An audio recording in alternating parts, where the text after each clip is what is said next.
Saturday morning, the Experts program kicks off here on Power Talk Radio, and Luis Alvarez, CEO of the Alvarez Technology Group, is on the line with us. Luis, welcome back to the show. Thank you, Mark. How are you? Doing well, and by the way, Happy New Year to you. Yeah, Happy New Year to you. I can't believe that we're already in 2022. Jeez. And pretty soon we'll be saying 2023, because that's just the way time goes. As we get older, it goes faster. Yes, it does.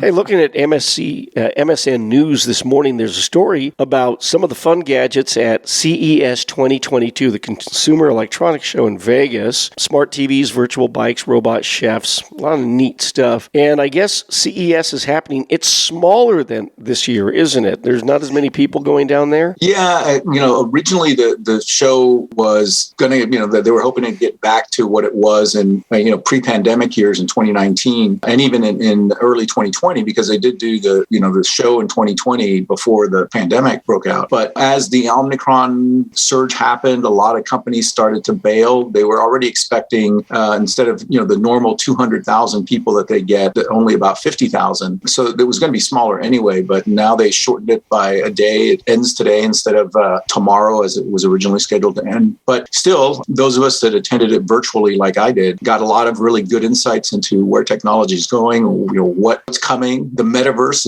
is coming, rolling down the hill faster than most of us can appreciate. And it's going to be pretty much in everything that we're going to see electronically over the course of the next couple of years. And, a lot of car manufacturers were there present, and they unveiled a lot of electronic vehicles. And, some companies like GM announced that by 2028, that's all they'll be producing. So, that's only 6 years away. And they're already saying we're going to get out of the internal combustion engine business. Wow, that's amazing. It is. It's crazy. But a lot of it has to do with the bill that passed Congress last year, allocated billions of dollars to build out all these charging stations across the country. So it's going to make it more easier for electric vehicles to be on the roadways because they're going to have a lot of places to charge up. Well, that's going to be fascinating to see all that happen. So what are some of the other things that were at the show that were interesting? What are these robot chefs that we're talking about? Yeah, so there's a lot of talk about kitchen innovation, and it was designed, that you saw some startups that have robots that can cook basically recipes that are created by world-class chefs, and they use all sorts of sensors and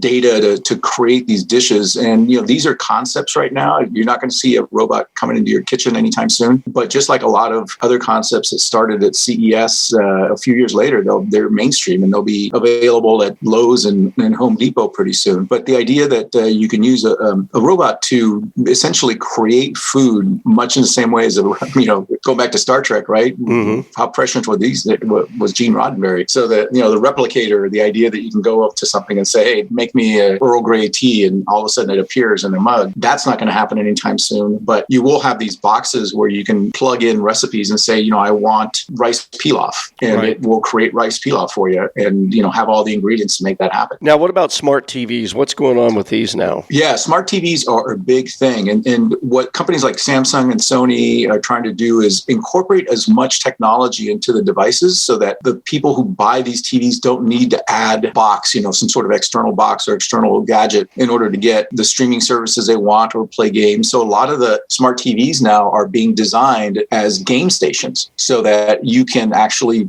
play Minecraft and some of these other games that are these online massive user game without having to buy a separate device. Now, if you're a true gamer, you're probably going to want a big gaming machine because it takes up a lot of horsepower. But if you're a casual gamer that uses the Xbox or maybe some other gaming system, now you might be able to not need that gaming system because it'll be built into your Samsung or into your Sony TV. All right. Samsung is introducing a 2022 micro LED TV model, and it previously came in a 110-inch screen, which is incredible. It's beyond incredible. And then they have 101 and 89-inch screens. Why would anyone ever want to go to a movie theater again if you have Netflix or you have Amazon Prime at home and you have a 110-inch screen? My God, you just stay at home. I mean, really. Yeah, well, one of the things that's interesting about that TV, those larger screens, is that you can divide them up and show multiple inputs, right? Oh. So you just don't see one thing across the whole 110-inch screen. You can create up to 4 different screens. So it's really handy if you're using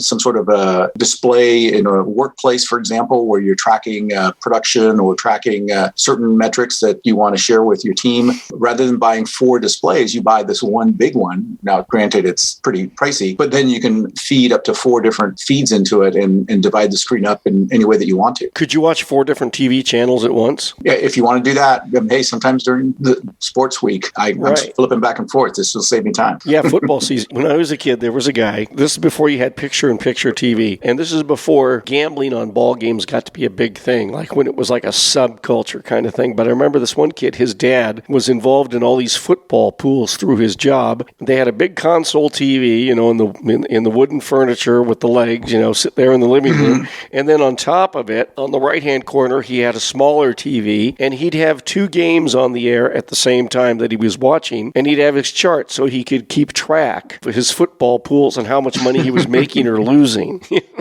He would be, if he was still around today, he'd be amazed by this. Yeah, and he'd probably own one of these things for sure. Yeah, exactly. He would. Absolutely. I hear a lot about 5G. Do we actually really have any 5G, true 5G service in this area? In downtown Monterey, we do. And in places up in Santa Cruz, we do. But everything else is kind of the ultra-wave 5G, which is the lesser performing version of it. What's the difference in speed? Well, true 5G will get you up to a gigabit in download speeds. Mm-hmm. So it's pretty amazing. Whereas the kind of downsized version of it will get you maybe 200, 250. Okay. So it's still pretty good bandwidth, but it's not what 5G promises. Right. And it's still probably a few years away before we'll see it in any density around here. And how much faster is that ultra wave, that 200, 250 over typical 4G? Yeah, 4G tops out at like 110 at best. And most people would get mostly like 30 to 40. Okay, so megabits. This could be anywhere from 5 to 6 times faster or maybe 2 times faster